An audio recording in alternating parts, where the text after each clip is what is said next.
otra vez aquí juntos en Familias Saludables. Gracias, mil gracias por tu compañía.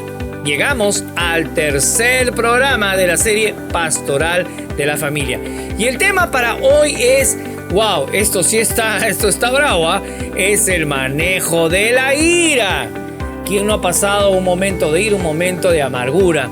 ¿No? O sea, y en pocas palabras lo que hoy día vamos a hablar es cómo controlar, gobernar o dirigir nuestra ira. Y gracias a Dios porque no estoy solo, sino que vamos a estar con Jennifer Cerecida y Reinaldo Serra, que ya están aquí con nosotros. ¿Cómo estás, Jenny? Bendiciones miles. Bendiciones a todos los que nos están escuchando y viendo en estos momentos. Saludos para todos. Bueno, y el tema de hoy es muy actual porque la violencia familiar es más grave cada día y mucha gente no puede controlar su ira. Bueno, es muy difícil en un momento también. Así es, Jennifer, Sergio, un abrazo para todos ustedes, una alegría siempre estar aquí. Bueno, hoy esperamos ayudar a todos y ayudarnos, definitivamente, a mejorar nuestra ira, la cólera y sobre todo canalizarla correctamente. Así es, así es. Entonces vamos a acabar pronto porque si no me molesto. No, mentira, es una broma. Casi me descontrolo con la ira. Pero muy bien, muy bien. Vamos a leer la palabra de Dios en esta hora, que es la guía necesaria para mejorar nuestro manejo de la ira. Y nos vamos al libro de Génesis, capítulo 4, versículos del 1 al 9, como siempre utilizando la traducción del lenguaje actual. Voy a repetir el pasaje Génesis capítulo 4, versículos del 1 al 9.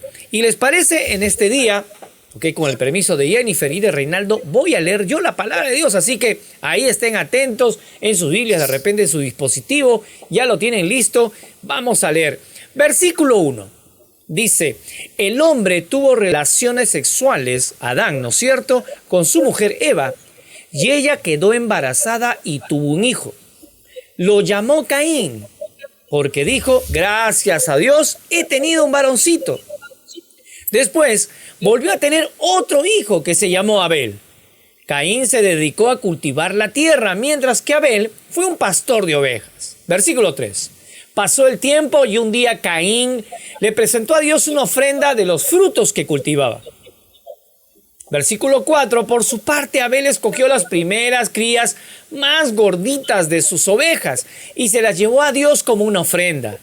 Dios recibió con mucho agrado la ofrenda de Abel, pero no recibió con el mismo gusto la ofrenda de Caín. Esto le molestó mucho a Caín. Y en su cara, miren lo que dice, y en su cara se le veía lo enojado que estaba. Entonces Dios le pregunta a Caín, Caín, ¿por qué estás tan triste? Caín, ¿por qué estás enojado? Si haces lo correcto, siempre te voy a aceptar con agrado. Pero si haces lo malo, el pecado está listo para atacarte como un león. No te dejes dominar por él, le dice Dios. Un día, Caín invitó a su hermano. Estamos en el versículo número 8. Un día, Caín invitó a su hermano. Cuando llegaron al campo, Caín golpeó a su hermano y tristemente lo mató. Versículo 9. Más tarde, Dios le preguntó a Caín, ¿dónde está tu hermano? Caín, ¿dónde está tu hermano? Y Caín le respondió, no lo sé. No tengo que cuidarlo. Ahora, yo creo que es bien triste constatar que la ira está en nosotros desde los inicios de la humanidad y que es parte de nuestra naturaleza caída. Cierto, pero me parece que esta historia de Caín y Abel nos va a servir mucho para conocer mejor la ira, la cólera, que a veces, como en esta historia, desemboca en desgracia, en el crimen. Así es, así es. Y también nos debe ayudar a encontrar maneras de controlar la ira, de manejar nuestra cólera. Y les pregunto, amigos, según los versículos 1 y 2, ¿quiénes son los personajes de esta historia? ¿Cómo son y a qué se dedican? Los personajes principales son Caín y Abel. Son los hijos de Adán y Eva.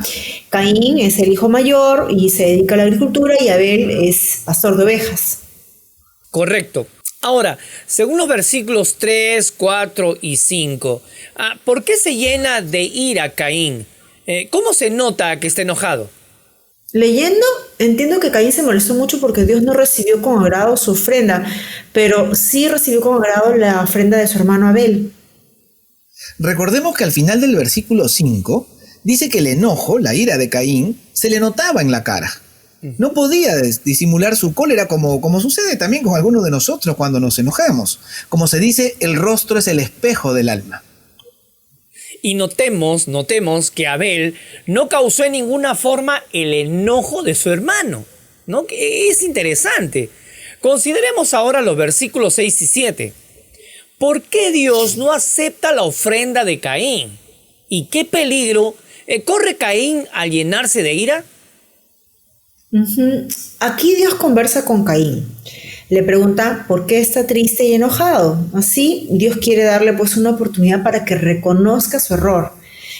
Dios en esos momentos no lo juzga, no lo condena incluso.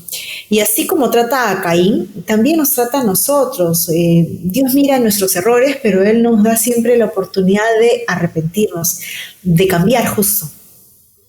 Qué bueno, Jennifer, lo que dices, porque con palabras sencillas has señalado verdades profundas del Evangelio. De verdad te felicito y agradezco. Dios no acepta la ofrenda de Caín. En el versículo 7 le dice que si hace lo correcto, lo aceptará con agrado. Entonces Caín hacía lo malo, pero presentó su ofrenda. El problema no era su ofrenda, evidentemente, sino su corazón no arrepentido. Así es. Pero aquí yo tengo una pregunta. ¿Cómo sabemos que Caín vivía haciendo lo malo? A ver, quiero leer la Biblia. ¿Te parece? En Primera de Juan, sí. En el capítulo 3, el versículo 12, dice: Caín era como un hijo del diablo. Wow. Lo que Caín hacía era malo, y lo que hacía su hermano era bueno. Wow, fuerte lo que dice Primera de Juan, ¿no? Era como un hijo del diablo. Pero parece que Caín y Abel dieron voluntariamente sus ofrendas, ¿cierto, Reinaldo? Cierto, pero la ofrenda debe darse de todo corazón.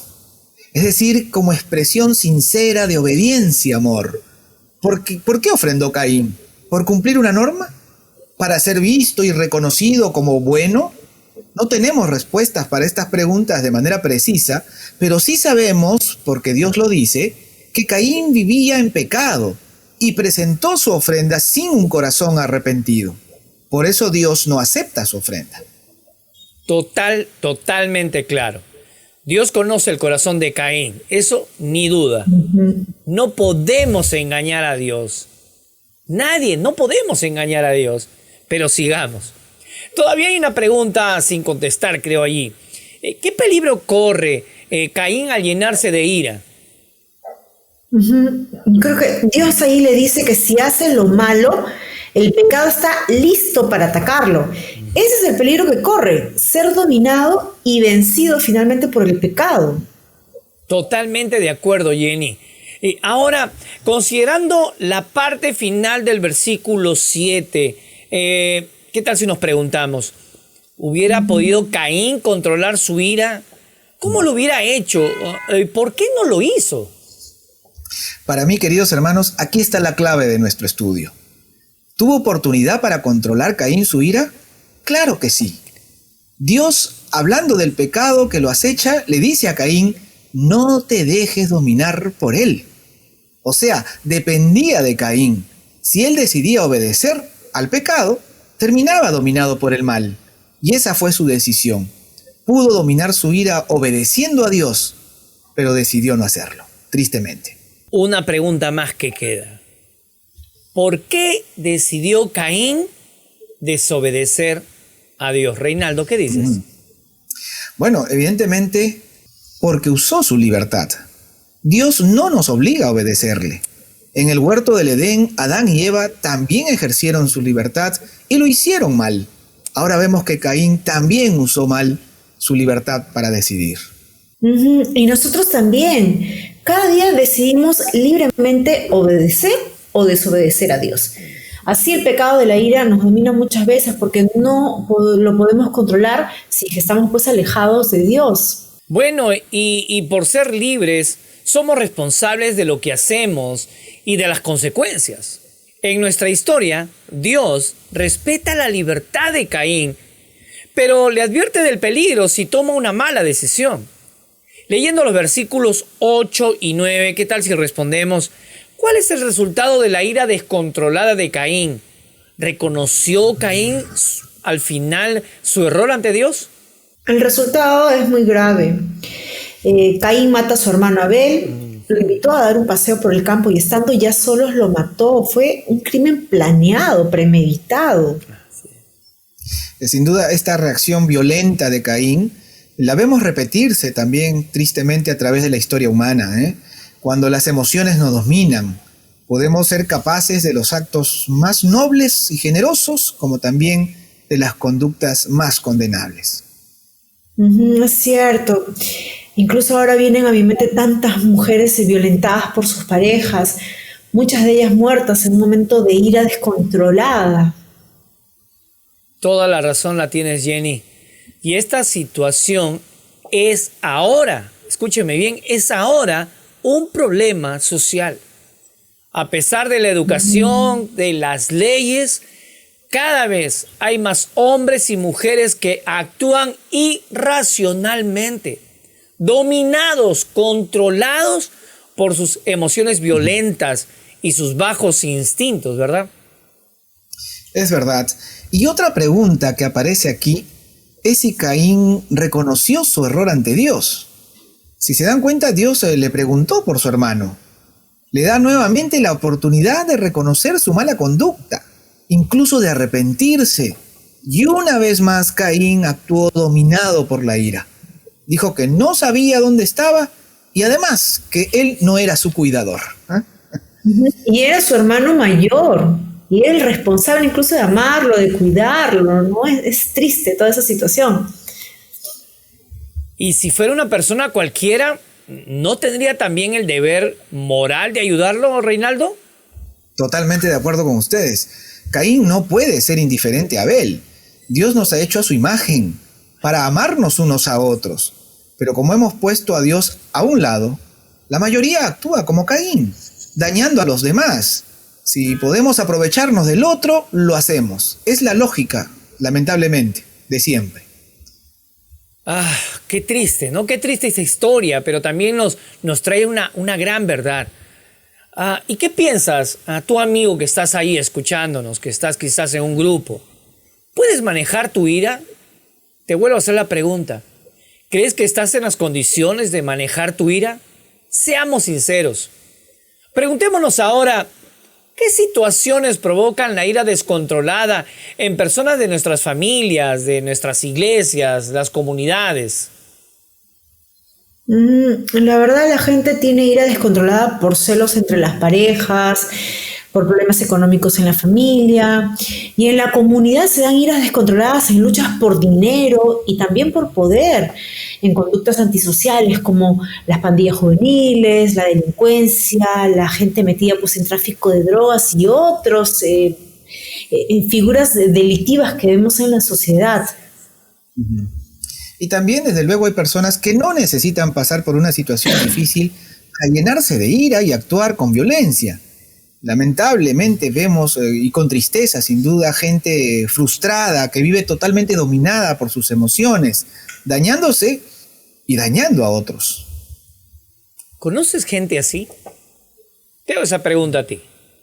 ¿Conoces gente de ese tipo? Esperamos que nuestro diálogo y conversación el día de hoy nos ayude a manejar mejor nuestros naturales enojos. Y ya para terminar, preguntémonos, ¿qué podemos hacer para ayudar a las personas que nos rodean a controlar mejor su ira? Pensemos todos. Jennifer, ¿qué nos dices? Y a propósito de eso, les comparto una experiencia. Yo me molestaba rápido y mucho en mi casa y así maltrataba a mi esposo. Y si tuviésemos hijos, bueno, fácil que también con ellos. Una vez alguien me aconsejó que cuando me enoje, antes de decir o hacer algo, salga de mi casa a caminar un rato. Y cuando regresaba, pues ya más tranquila, podía conversar para poder solucionar el problema. Y esto, a decir verdad, me ha dado muy buenos resultados. Y creo que también es clave reconocer que nadie es perfecto, ¿no? Todos tenemos defectos, todos cometemos errores, y a cada momento incluso. Y si tenemos claro esto, vamos a ser incluso más tolerantes con los demás. no nos vamos a molestar por cualquier cosa y porque vamos a reconocer incluso nuestras propias taras. Cierto, y por experiencia propia y como testimonio les digo a los que no pueden dominar su ira, que busquen, se rindan y crean en el Señor Jesucristo. Les aseguro que Él les cambia la vida. Y así vamos a mejorar las relaciones personales y sociales. Dios quiere y puede hacernos felices.